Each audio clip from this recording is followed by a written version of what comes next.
Welcome to our channel my Telugu talks. బాలీవుడ్కి ఏమైంది? Indian cinema ఇండస్ట్రీలో టాప్ పొజిషన్లో ఉన్న బాలీవుడ్ గత కొంతకాలంగా బ్లాక్ బస్టర్ మూవీని చూసి చాలా కాలం అవుతుంది. ఈ మధ్య వచ్చిన రణబీర్ కపూర్ యానిమల్ మరియు షారుఖ్ ఖాన్ జవాన్ మరియు పఠాన్ మూవీలు మాత్రమే హిట్స్ను అందుకోగలిగేవి. ఒక విధంగా పఠాన్ మరియు జవాన్ సినిమాలు న్యాచురల్ హిట్స్ అన్నా కూడా కార్పొరేట్ సెక్టర్ ప్రభావంతో హిట్స్ కొట్టిన సినిమాలుగానే చూడాలి. 2019 ఎండింగ్లో కరోనా వచ్చిన తర్వాత బాలీవుడ్లో చెప్పుకోదగిన సినిమాలు లేవు. ఇంకా చెప్పాలంటే 2019కి ముందు కూడా సౌత్ ఇండియన్ మూవీస్ని హిందీలో రీమేక్ చేసి హిట్స్ కొట్టిన సినిమాలే చాలా ఎక్కువగా ఉన్నాయి. బాలీవుడ్లో టాప్ స్టార్స్ అందరూ హిట్ లేక గత 5 సంవత్సరాల నుంచి ఇబ్బంది పడుతున్నారు. ఆల్మోస్ట్ టాప్ స్టార్స్ అందరూ ఫామ్లో లేకుండా పోయారు. అదే సౌత్లో చూస్తే తెలుగు, తమిళ్ మరియు మలయాళీ ఇండస్ట్రీలోని సీనియర్స్ కూడా ఫుల్ ఫామ్లో ఉన్నారు. తెలుగులో చిరంజీవి గారు, బాలకృష్ణ గారు ఇప్పటికీ ఫామ్లో ఉన్నారు. బాలీవుడ్లో ఉన్న టాప్ స్టార్స్ సల్మాన్ ఖాన్, అమీర్ ఖాన్, షారుఖ్ ఖాన్, రుతిక్ రోషన్, అక్షయ్ ఖన్నా వంటి స్టార్స్ అందరికన్నా వీళ్ళు చాలా సీనియర్స్. అయినప్పటికీ ప్రజెంట్ జనరేషన్తో పోటీ పడి మరీ హిట్స్ అందుకుంటున్నారు. ఇక తమిళంలో రజనీకాంత్, కమల్ హాసన్, అలాగే మలయాళంలో మోహన్ లాల్ మరియు మమ్ముట్టి గారు కూడా ఫుల్ ఫామ్లో ఉన్నారు.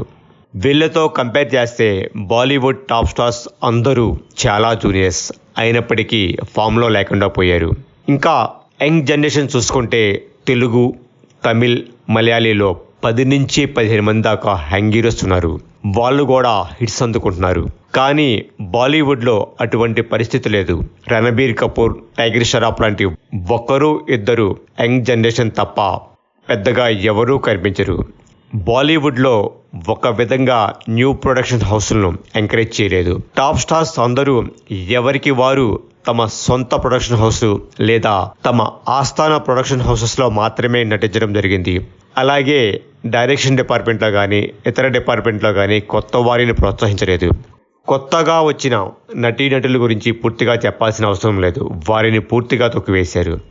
అది బాలీవుడ్లో క్రియేటివిటీని పూర్తిగా చంపేసింది. కొత్త నీరు వచ్చినప్పుడు క్రియేటివిటీ కూడా పుట్టుకొస్తుంది. ఇటువంటి పరిస్థితులను బాలీవుడ్ తన చేజేతులారా చేసుకుంది. సౌత్లో కూడా హీరోలు తమ సొంత ప్రొడక్షన్లో చేస్తూ కొత్తగా వచ్చిన ప్రొడక్షన్ హౌసెస్ని, దర్శకులను, నిర్మాతలను అలాగే యంగ్ జనరేషన్లోని వారిని కూడా ఎంతో ఎంకరేజ్ చేశారు. అది సౌత్లో న్యూ ట్రెండ్స్ని క్రియేట్ చేయగలిగింది. కొత్తగా వచ్చిన నటీనటులతో చిన్న సినిమాలు తీయగలిగితే దర్శకుల్లో కానీ, సంగీత దర్శకుల్లో కానీ, కథా రచయితల్లో కానీ కొత్త టాలెంట్స్ బయటకు వస్తాయి. అవి ఇండస్ట్రీకి మంచి చేస్తాయి. బాలీవుడ్లో అటువంటి పరిస్థితులు లేవు. ఒక విధంగా అక్షయ్ కుమార్ లాంటి హీరోలు కూడా బాలీవుడ్లో వివక్షను ఎదుర్కొన్నారు. ఆయనే చాలాసార్లు తనతో సినిమాలు చేయడానికి పెద్ద ప్రొడ్యూసర్లు ఎవరు ముందుకు రావట్లేదు అనే విషయం మీడియా సాక్షిగా చెప్పారు. కానీ కొత్తగా వచ్చిన వారిని అణిచివేస్తే పరిణామాలు కూడా ఇలాగే జరుగుతాయి. కాబట్టి ఈ విషయంలో బాలీవుడ్ కళ్ళు తెరవాల్సిన అవసరం ఎంతైనా ఉంది.